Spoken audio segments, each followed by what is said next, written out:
Vítajte na Orave. Ako sa hovorí, na Orave dobre, na Orave zdravo. A na Orave môže byť aj super škola v prírode. Poďme sa pozrieť, ako to tu vyzerá. A začneme rovno tým najlepším, čo tu nájdete, a to je tento detský park Oravkovo, ktorý vidíte za mňou. Nafúkovacie atrakcie, trampolíny, bazén s lodičkami a to najlepšie, vstup do ňoho už máte v základnej cene pobytu.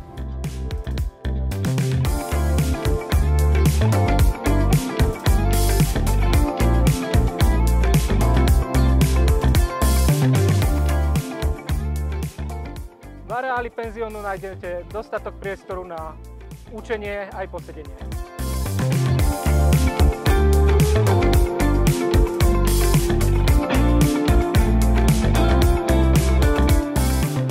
Travnatá plocha na obľúbené loptové hry, behacie hry alebo perfektný animačný program. Lúkom za mňou vedie chodník, ktorým sa dostanete až priamo na Kubinskú holu. A deti sa určite potešia aj týmto motokáram.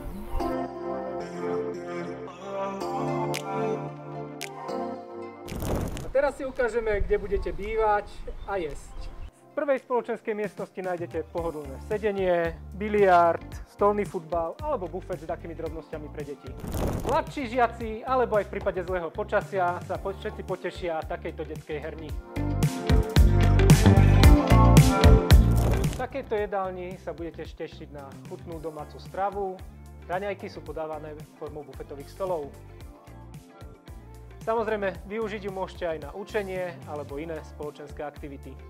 Po dni plnom zážitkov vás privítajú takéto pekné útulné izbičky, každá s vlastnou kúpeľňou.